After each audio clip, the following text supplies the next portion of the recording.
مختصر احکام۔ کن چیزوں کا کھانا حلال ہے؟ یہ دنیا کھانے پینے کی متعدد اشیاء سے بھری ہوئی ہے، لیکن اسلامی احکام کے مطابق کچھ چیزیں ایسی ہیں جن کا استعمال کھانے میں جائز نہیں ہے، کیونکہ وہ انسان کے جسم یا روح کو نقصان پہنچا سکتی ہیں۔ اس ایپیسوڈ میں ہم ان چیزوں کے بارے میں گفتگو کریں گے جن کو کھانے کے لیے استعمال کرنا جائز نہیں ہے۔ ہم یہ گفتگو جانوروں اور کیڑوں سے شروع کرتے ہیں۔ کسی بھی گوشت کے حلال ہونے کی 2 شرطیں ہیں۔ پہلی شرط یہ ہے کہ جانور کو اسلامی قانون کے مطابق ذبح یا شکار کیا گیا ہو۔ اس مسئلے کو ایک الگ ایپیسوڈ میں تفصیل سے بیان کیا جائے گا۔ دوسری شرط یہ ہے کہ گوشت ایسے جانور کا ہو جس کے کھانے کی ہمیں اجازت دی گئی ہے، اور ہم اسی سلسلے میں بات کرنے جا رہے ہیں۔ ہم جانوروں کو 4 گروہ میں تقسیم کرتے ہیں: خشکی کے جانور، پرندے، پانی میں رہنے والے جانور اور کیڑے مکوڑے۔ پہلا گروہ ہے خشکی کے جانور۔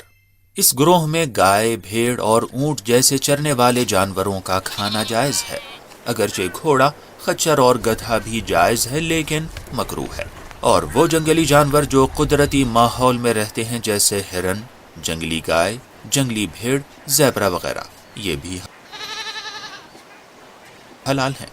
اب وہ جانور جن کا کھانا حرام ہے، وہ جانور جن کے نوکیلے دانت، پنجے اور بڑے ناخن ہوتے ہیں، جیسے دریائی گھوڑا، جنگلی سور، چیتا، شیر اور لومڑی۔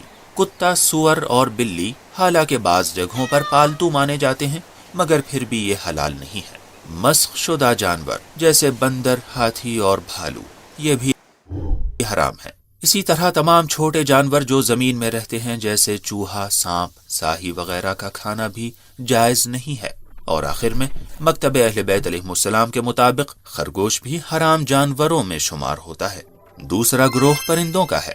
پرندے 2 قسم کے ہوتے ہیں، وہ کہ جن کے پر نہیں ہوتے ان کا کھانا حرام ہے، جیسے چمگادڑ، اور وہ پرندے کے جن کے پر ہوتے ہیں ان میں سے بھی ان پرندوں کا کھانا حرام ہے جو شکاری ہوتے ہیں اور ان کے پنجے اور بڑے ناخن ہوتے ہیں۔ اب سوال یہ کہ پرندوں کی اقسام میں سے شکاری اور بڑے ناخن اور پنجوں والے پرندوں کا پتہ کیسے لگائیں؟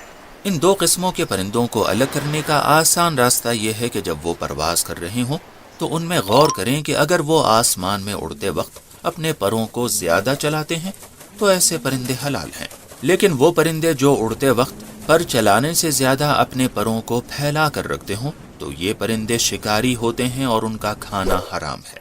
مثال کے طور پر فاختہ، جو آسمان میں اڑتے وقت زیادہ تر اپنے پروں کو چلاتی ہے، جبکہ چیل جب آسمان میں اڑتی ہے تو اس کے پر زیادہ تر کھلے ہوتے ہیں۔ اب اس اصول کے مطابق فاختہ حلال ہے اور چیل حرام ہے۔ اب ایک اور سوال، اگر اڑتے وقت کسی پرندے کا پر چلانا اور پھیلانا برابر ہو تو پھر کیا حکم ہے؟ ایسی صورتحال میں پرندے کے حلال اور حرام ہونے کا پتہ لگانے کے لیے ایک اور قاعدہ ہے، اور وہ یہ کہ پرندوں میں پھوٹے کانٹ اور پیروں میں پیچھے کی طرف کانٹے کا ہونا ہے۔ ان میں سے کسی ایک علامت کے ہونے کا مطلب یہ ہے کہ اس پرندے کو کھانا حلال ہے۔ کانٹ پرندے کے گلے میں ایک چھوٹا سا حصہ ہوتا ہے جہاں عارضی طور پر کھانا جمع ہوتا ہے۔ پوٹا پرندوں کے پیٹ کا ایک حصہ ہے جہاں کھائی ہوئی کنکریاں جمع ہوتی ہیں، اور کانٹا پرندوں کے پیر کے پیچھے ایک خاردار ابھری ہوئی چیز ہوتی ہے۔ اور اگر یہ دونوں قاعدے آپس میں ٹکرائیں تو پہلے والے قاعدے پر عمل کیا جائے گا۔ تیسرا گروہ پانی میں رہنے والے جانور۔ وہ تمام مچھلیاں جن کے جسم پر فلس یعنی چھلکا ہوتا ہے ان کا کھانا حلال ہے۔ کبھی ایسا ہوتا ہے کہ کچھ مچھلیوں کے فلس اور چھلکے پتھروں پر بار بار رگڑ پڑنے کی وجہ سے گھس جاتے ہیں۔ ایسی مچھلیوں کا کھانا بھی حلال ہے، کیونکہ دراصل وہ مچھلیاں چھلکے دار ہوتی ہیں، اور وہ مچھلیاں جن میں چھلکے ہوتے ہی نہیں ان کا کھانا حرام ہے۔ مچھلی اور جھینگے کے علاوہ پانی میں رہنے والے تمام جانوروں کا کھانا حرام ہے، جیسے آکٹوپس، کھونگا، کیکڑا وغیرہ، یہ سب حرام ہے۔ یہ بھی واضح رہے کہ صرف جھینگا مچھلی کھانا حلال ہے، اور اس کے علاوہ اس سے ملتی جلتی مچھلیاں جیسے کریفش وغیرہ یہ سب حرام ہے۔ چوتھا گروہ ہے کیڑے مکوڑوں کا۔ ہر قسم کے کیڑے مکوڑے کھانا حرام ہے، چاہے وہ تتلیوں جیسے اڑنے والے کیڑے ہوں یا چیلر اور جوئیں جیسے دوسرے کیڑے۔ اس گروہ میں صرف ٹڈی کا کھانا حلال ہے۔ تو ہم نے تمام جانوروں کے عام احکام بیان کر دیے۔